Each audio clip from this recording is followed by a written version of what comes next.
Chapter 10. Vega stood in front of Lady Stella's office door, collecting herself. She tried to make her face look serious, but she was so proud and so excited that it was impossible to stop smiling. Mindful of Leona's feelings, she managed to dim the wattage of her grin, at least a little bit. Nope, there it was again. Her mission had not been easy. She had misinterpreted it and had a difficult time figuring it out. She had almost completely alienated her wisher. She was especially grateful to Clover. She knew she wouldn't have collected the wish energy without her help. Just as she raised her hand to knock on the door, she reached into her pocket and stole a glance at her stars app. The red star around the image of her mother's face was still there, a visible reminder of what a terrible daughter she had been.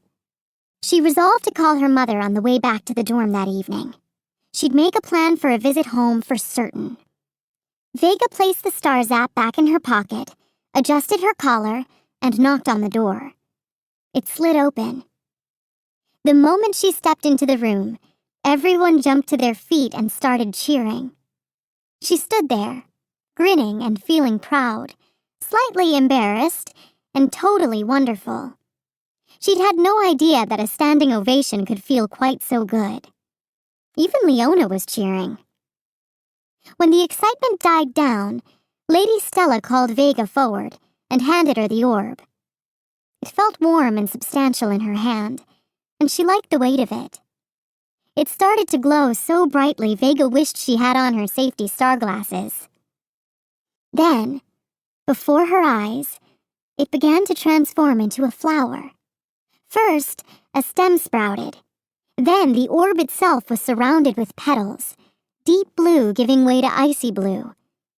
"It's a blue bubble," Vega breathed. "My favorite flower of all." Glowing points of light orbited the blossom. "The petals open and close so regularly, you can use it to tell time," she told the others proudly. Vega was even more delighted when her power crystal, a gorgeous quiesel, emerged. It was stunning.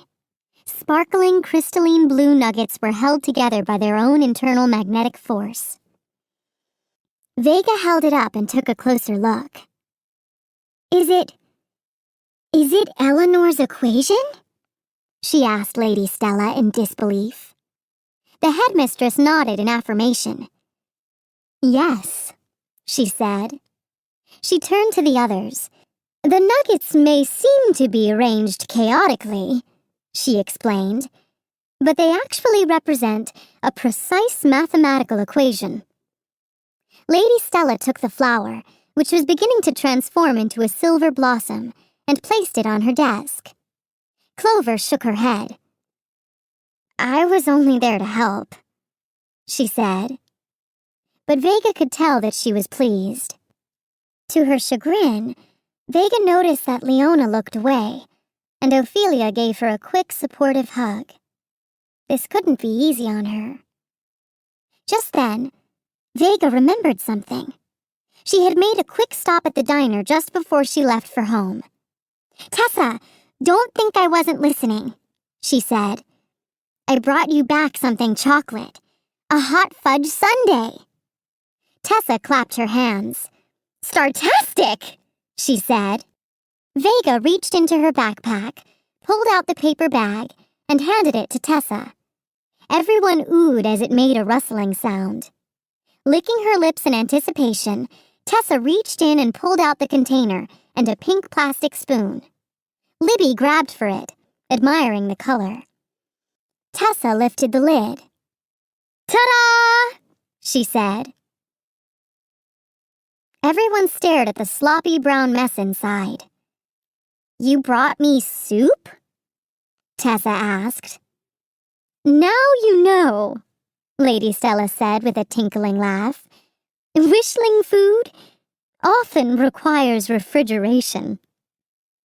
Vega laughed. "Here's my last Wish World observation. Ice cream melts." Vega pressed the End Hollow Call button on her Stars app. Why wasn't her mother answering? Was she mad at Vega for taking so long to call back? That seemed very unlike her. But Vega still felt a tiny bit worried. Her mission had opened her eyes to a lot of things, including the importance of being proud of where you came from. She wanted to call her mom and hear her voice, and tell her she loved her and was grateful for all the sacrifices she had made. Ella had helped Vega see all that, and she felt that the mission had been eye-opening for them both. She yawned. She was so sleepy. Traveling to Wish World and granting a wisher's wish had certainly taken a lot of energy out of her. She didn't feel like moving her feet, so she willed the cosmic transporter to pick up the pace. The sooner she was under the covers, the better. It didn't work, of course. It seemed like the slowest journey to her dorm room ever. Finally, she stood in front of her door and placed her hand on the scanner. "Welcome home, Vega," said the bot voice, "and congratulations on a job well done." "Star salutations," Vega said automatically. She stepped inside the dark room and stopped in her tracks. She had been away only a couple of star days, but she suddenly realized how homesick she had been. She placed her hand on her pride and joy, a large, beautiful secretary desk that had belonged to her great-grandmother on her mother's side. It had a curved top that rolled up and down like a dream, despite its age, and dozens of perfectly labeled drawers and nooks inside. Vega's mother told her that her great-grandmother had been just as organized and precise as she. She placed her stars app on top of the desk. "You remind me so much of her sometimes," said someone with a familiar voice. Vega spun around. The room seemed empty. Was she hearing things? She gasped as a figure stepped out of the shadows.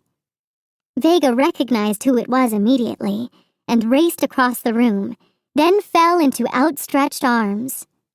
She inhaled the comforting and oh-so-familiar smell of gossamer perfume, boing tree needles, and hospital disinfectant. "Oh, Mama," she said. "I'm so happy to see you. But how?" "Piper called me and suggested I come for a visit," she said. "And I'm so glad she did.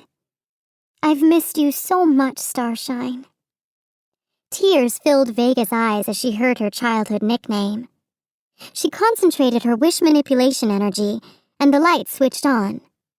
She looked up and saw the tiny crinkles around her mother's violet eyes, the curve of her chin, her striking cheekbones. Her mother's thin, graceful hands, equally capable of holding a child's hand and lifting a heavy patient, stroked her blue hair. That was what Vega had been missing. The empty space she had been feeling was filled. Vega lay in bed content. Her mission had been a resounding success, both for her and for her wisher. She and her mom had parted with big hugs and a plan to spend the upcoming holiday relaxing and playing games together. She sighed with happiness. Just then, her stars app buzzed. She was so sleepy she considered ignoring it, but her curiosity got the better of her, and she reached out for it. Sure, it had been strange to have to say, "Not much," when her mother had asked her what she had been up to lately. Only the most incredible adventure of her entire life, that's all. And it had been so tempting to brag, a little, about how she had saved her wish mission, just in the nick of time. To say nothing about the wish blossom and power crystal she had just received. It had been hard to dim the wattage of her huge smile when that happened, but she managed to tone it down a bit, for Leona's sake. Vega would have liked nothing better than to have been able to pull the power crystal out of her bag and show it to her mother. She sighed. Maybe someday. She pressed a button, and a holotext appeared in front of her. She read it again, and then gasped. Piper murmured in her sleep, but didn't wake up.